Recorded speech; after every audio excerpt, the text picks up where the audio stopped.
Legend of War here, and today we've got a Rating Your Doomstack video covering Cetra the Imperishable with 19 Tomb Princes. Now this is an army that was previously impossible to do without mods in Total War Warhammer 2 and 3, but since they added hero increasings through the Mortuary Cult, it's now possible to get additional heroes. So he's done that, and he's gotten a lot of extra Tomb Princes. Because previously, as Cetra, it was only possible to, I think, get 13 Tomb Princes, which is not enough to fill up a full stack. So with Cetra and 19 Tomb Princes, can it take on 4 full stacks of Endgame Crisis Dwarfs that are 3 different factions? Holy moly. In fact, all of their forces will come in at the same time. Unless we don't control large army, and we could Lightning Strike out. Okay. Well, in terms of Order Resolve, it can't beat one of these armies. Hang on. We're the attacker here. Let me just have a quick look at it. So, they're all really high level. I mean, Dwarfs have always been really strong in Order Resolve. He's also gotten Armor of Eternity on all of them. That's something that you can make in the Mortuary Cult, so... Yeah, that makes sense. It would take a long time to get all this stuff, because this is like, what, 200? Destroyer of Eternities as well. Right. These all on chariots. And what's their trait? Tough? Are they all tough? No. Okay, he hasn't trait farmed them at all. So I would normally go for Chariot Master for the extra 8 melee attack and melee defense for while they're on a chariot mount, but you know, you go with these other mounts as well, that should be fine. We also start off damaged, which is not what I like for raiding Doomstacks, but since we can heal, it's not that big of a deal. I'll make an exception in this case. Alright, well, we've also got a garrison here, which I'll just throw away straight away.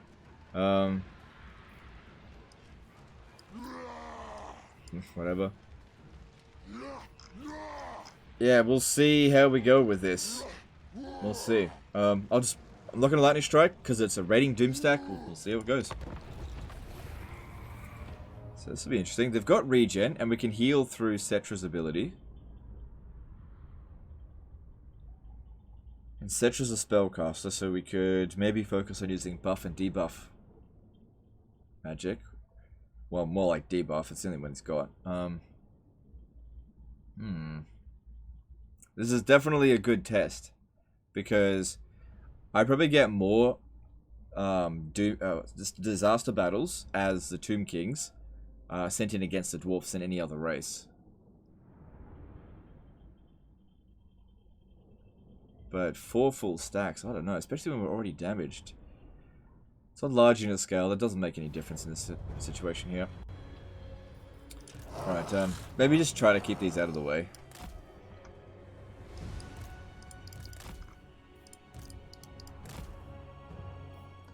Well, okay, so here's something. That when we go up against one army, our balance of power is quite significantly better than theirs. But when we lightning struck them, it gave us a crushing defeat. But then again, Lightning Strike tends to give you a really bad Order Resolve, so I guess that's... So it's not strong in Order Resolve. At least not against Dwarfs. Alright, I'm just going to go in there straight away.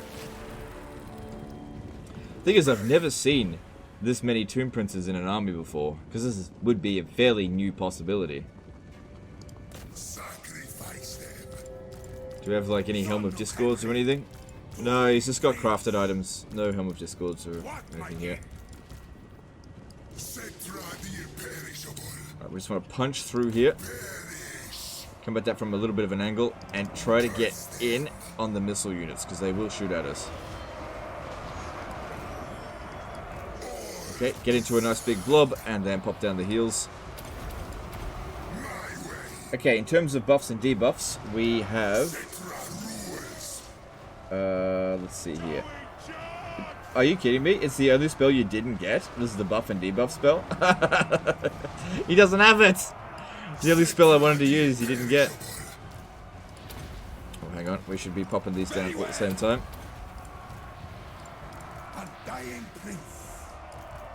Oh wow, they already killed the enemy lord. So yeah, he's got Cetra on his Chariot of the Gods mount.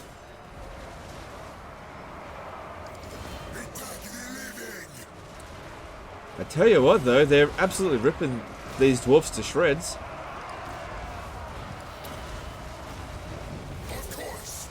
But yeah, I'm kind of annoyed at him for for this. You missed out on the best spell. I don't know.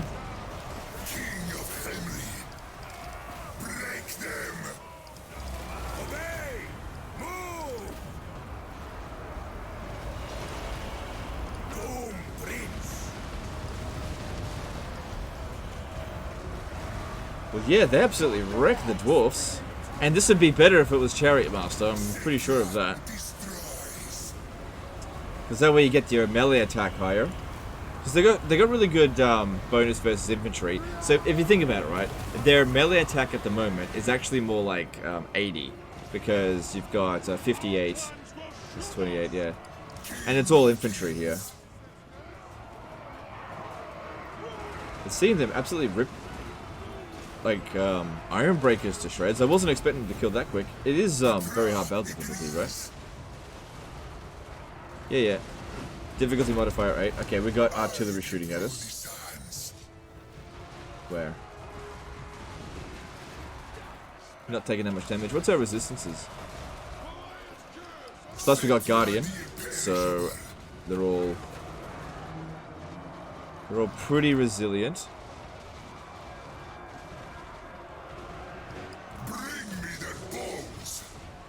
Yeah, we're better. Well, we've taken out the Karazakrak army. We're in better shape now than we were at the start of the battle. Alright, the artillery is coming from over here. It's only grudge throw. It's not going to do much.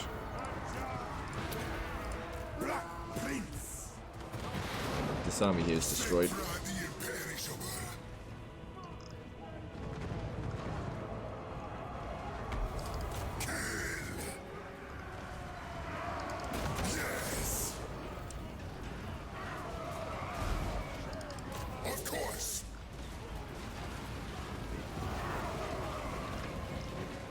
Well, I'm pretty impressed already at how well they took that out. The funny thing here as well is that Cetra doesn't actually boost these units in his army at all. He's just essentially a good fighter and a spellcaster here. If you want to get the most out of Tomb Princes, you actually want to attach them to Archon the Black or a Disciplined Lord. Obviously, 2 extra melee attacks not that big of a deal, but Archon provides quite a bit of a buff for Tomb Princes. Whole bunch of artillery over here we should go and take out.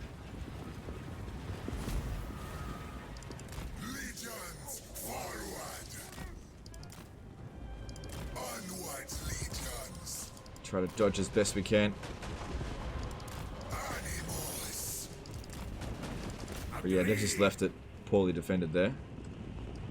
So bounce of power is not in our favor. If we manage to actually win this, I'm going to be very impressed with this army. Because this is very easy to use. All I do is YOLO in.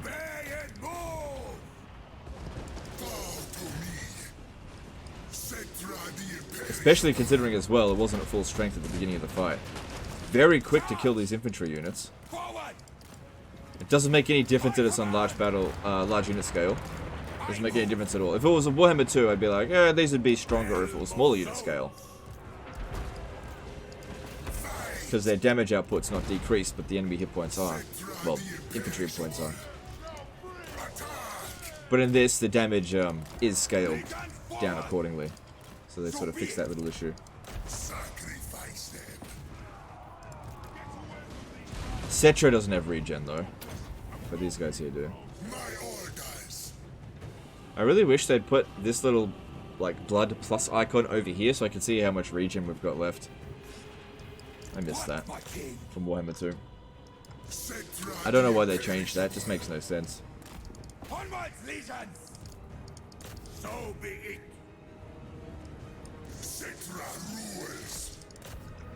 So in terms of speed, we're pretty quick. The slowest unit seems to be at 91 speed. That's pretty damn quick. I guess getting a fleet-footed army of Tomb Princes wouldn't be too bad. And the thing is as well, now with the changes to the Tomb Kings, there's nothing stopping you from having multiple armies of heroes. Because the cost also doesn't go up as you get more. It's a static 500, as long as you've got the resources, the tradable resources needed. Alright.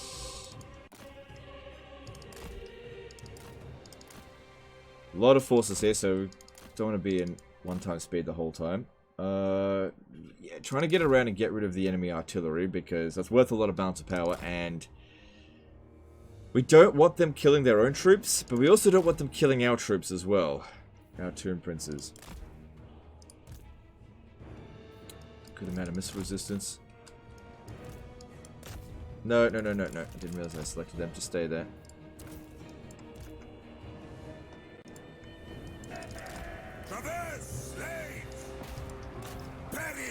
You know, the Tomb Kings is one of the few examples where in Warhammer 3 a faction is actually better than it was in Warhammer 2. The other notable example is, of course, Norsca and Warriors of Chaos, but most other races are significantly weaker than they were in Warhammer 2, especially the High Elves and Dark Elves. Especially the Dark Elves.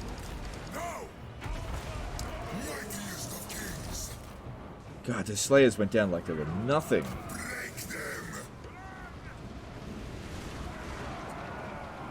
Legend of Total War here, and today we're playing Total War Troy. I have 20 chariots, and the AI can do nothing about it. And that's exactly what it's like playing Troy. Yeah, it's fun the first few times, but then it gets really boring. In Troy, that is.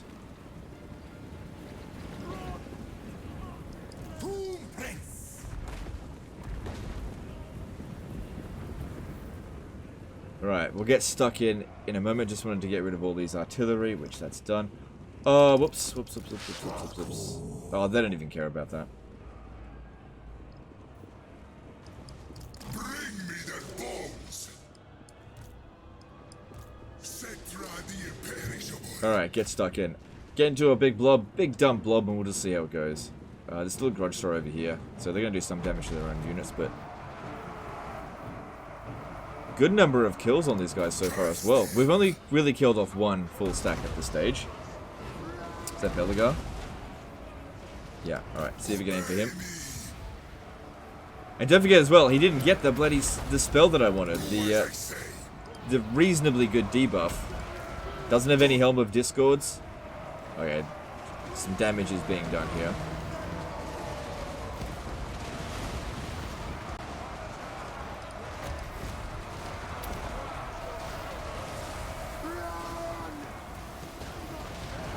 Yeah, okay, so maybe hit and run is probably the best option. Okay, let's get out. They're doing well, but there's just so many forces there that oh wow, Belagar went down pretty quick.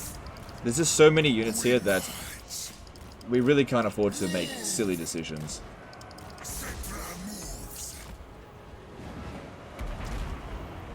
We haven't hit our regen cap yet, so that's good.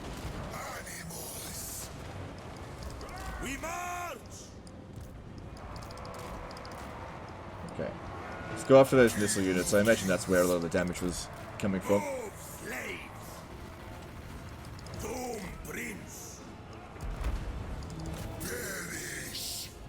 So how'd Citra go with those spells? Yeah, that spell sucks. I don't like buff spells that only affect one unit. I've never liked them. It's just hard to get really good like value out of them. That's why I like the other debuff spell, because it's an area of effect.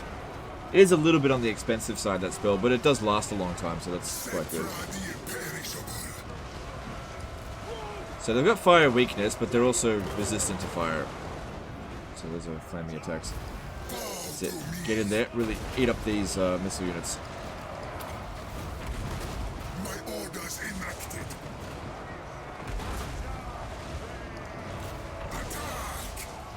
Okay, any chance we can finish off Belagar?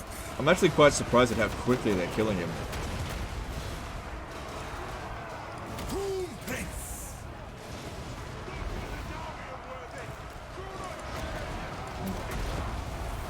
I don't consider this spell overpowered enough to abstain from using it in a raiding your Doomstack video. This guy here is getting badly damaged, to pull him out. Belagar's down. Oh, this guy here is down. We're dishing out damage really quickly, but we're also taking damage quickly. Get these damaged ones here to go and sort out these artillery, because they're probably killing their own troops a fair bit.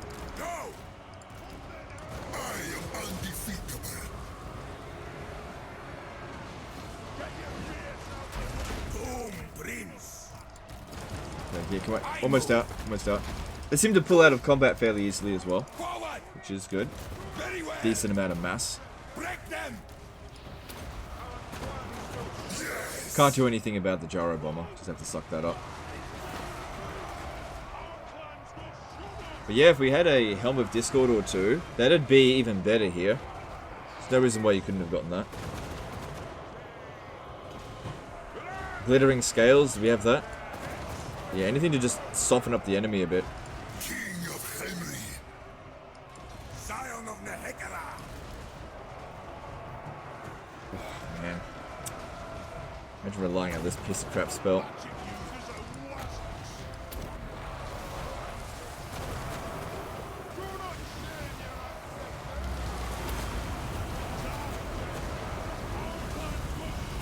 Didn't even go the right way.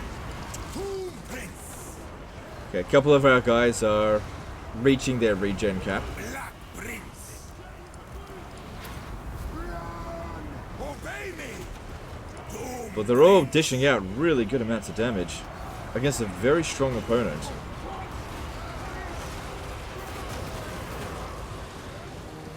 I obey. Undying Prince. But yeah, this could definitely be stronger. Realm of souls. One's almost out of ammo. Okay, Cetra's almost out of healing himself.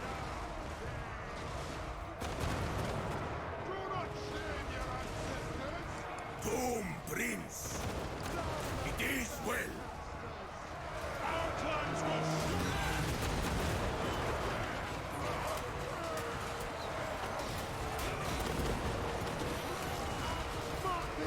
Eternally loyal. Yep. Great. Yeah, overcast it. It does do a lot better when overcasted. I don't have anything else to use the magic on. Hopefully he doesn't miscast. Yeah, he did. Cetra's not the best spellcaster.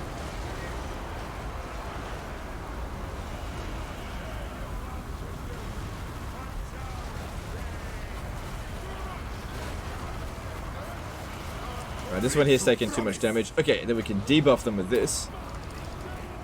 That's good. Scion of Nehekara. Alright, get him out of there. He's done for this battle. Son of Henry. Doom Prince. Black Prince. Yes.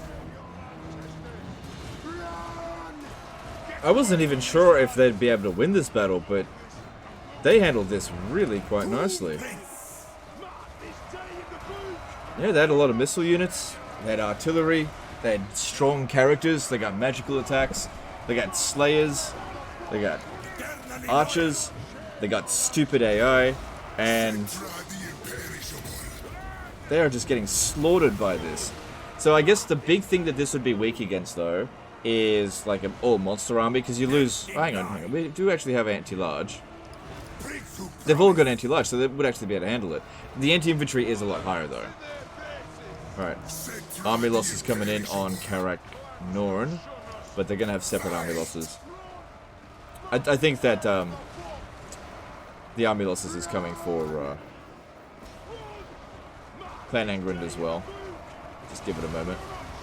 And in many ways, we're actually in somewhat better shape at the end of this battle than we were at the beginning. And I didn't exactly fight this perfectly. You know, we're just in a dumb blob here, just fighting.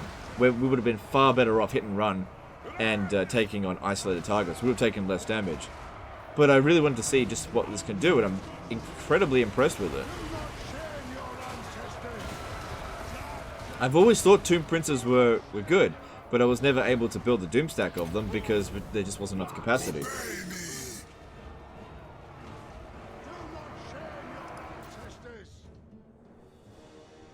Wow.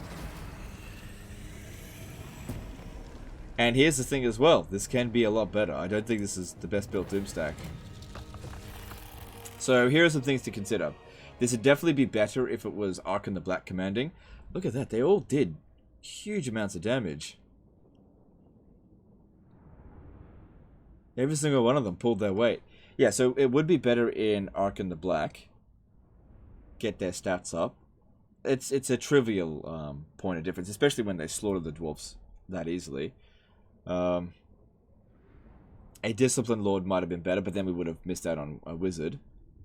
I think a Law of Nehekara was correct, but you didn't get the spell. The only spell that they actually needed. The Sekhmet's Skullstorm thing is such a crap spell. It's garbage, and it almost always just flies off and misses the initial target that you're trying to go for. Barely ever does anything. It's an absolute piece of crap spell. But the debuff, which I'll show as soon as we get in here. Wow, 30 Canopic Jars. I feel like that should really scale based on how many enemies you kill, but whatever. Kill 1 enemy, 30 Canopic Jars. Kill 3,000 enemies, 30 Canopic Jars. It's just lazy. Come on, hurry up.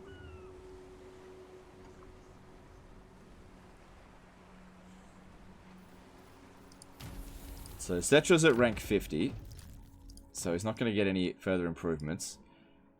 Right, he never managed to get Arcane Conduit. Not that important.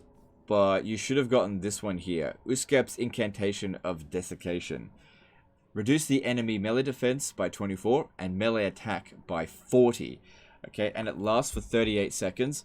You can, I think, get it down to 15 winds of magic. This is a really, really good debuff for a melee blob, which is exactly what you've got. Instead, you chose this one here, which I kind of understand, but also it does suck. Just not really a good choice in my opinion. My thoughts are you should have gone for this one instead of it. Or maybe even not gotten Lightning Strike. I mean, you can if you want, it's up to you. But yeah, there's nothing in here that boosts... Oh, speed! Right, speed for the Lord's Army. That does actually boost... well, anything, but yeah, boost the chariot by a fair bit. Okay, maybe I can see now how Cetra is actually a decent choice for it. I usually go with Tomb Guard for him, but a Tomb Guard Doomstack would not have won that. For sure. Extra charge bonus, right? Yeah, he's not improving their combat ability, but increasing their speed is good. But that being said, I also just threw them into melee and just sat there for most of the battle. So, didn't really even need that much speed. I would not say that Cetra here has been perfectly leveled up. But that's fine. But yeah, really, really strong there. So we can also see that in terms of armor, he has been getting the Armor of Eternity, which provides 5% ward save, melee defense, and regeneration. That's pretty good. You could go with the Armor of Destiny or the Trickster's Helm, you know, if you could actually find them. You can't craft them. But he also didn't have talismans attached to them. So they've both got this one here, Destroyer of Entities. That's where, sorry, Eternities. That's where they're getting their bonus versus large from. Yeah. But if you went with talismans, what could you craft? The Collar of Shakara, you're missing out on extra melee defense and ward save. If we had one of those, I mean, I know it costs a lot of Canopic Jars, and we don't have enough in reserve there for everyone. But that would still, that's a way that you can see that it will actually improve it further. This one over here, that's not important to attach into this army. So that's just talismans. Enchanted items you could get. Okay, this is what I would normally have gone for in a hang on, let me just think about this. So I used to get the Ouroboros instead of the Armor of Eternity, and I would instead get the Armor of Dawn.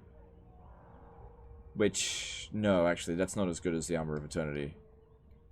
I feel like the Armor of Dawn actually used to be better than this. I'm not sure. Because, yeah, that melee defense really comes into good effect.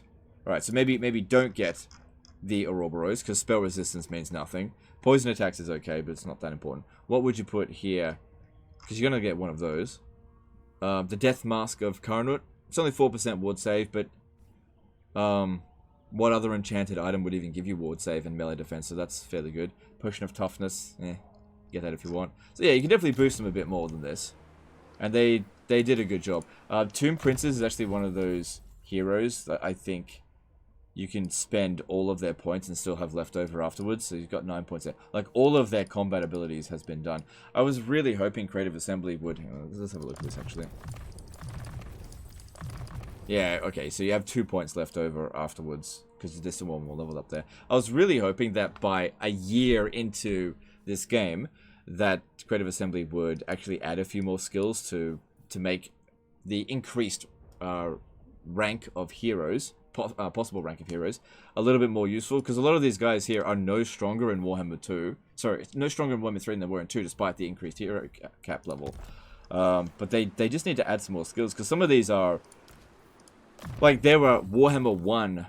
In Warhammer 1, there were skill sets that looked pretty similar to this. They did add Mentor, I guess there's that. That's something. So maybe they'll add it slowly over time. Mentor is okay, I just want them to add a little bit more. Anyway, that's the end of this one here. This is an insanely good Doomstack. In terms of practicality, it's not very practical at all, just because of how long it takes to get it, right? Increasing capacity for Tomb Princes, 5,000 gold. Gold's not really that big of a problem for Tomb Kings anymore. Oh, it's 400 Canopic Jars. I thought it was 500. But the cost doesn't go up as we do that. Yeah, it always remains 400. So that's good. Whereas, you know, increasing the army capacity, that goes up quite a lot each time. So if we have a look here, you've got a good number of them. You also didn't get the trait that I like, but that's okay. I'll give that a pass. Yeah, all good. Anyway, that's the end of this one here, guys. Hope you learned something. Hope you enjoyed it. Let me know in the comments below what you think of this particular Doomstack. Appreciate you guys. Don't forget to subscribe. We're almost at 455,000 subs, and we'll see you next time, fuckers. Bye.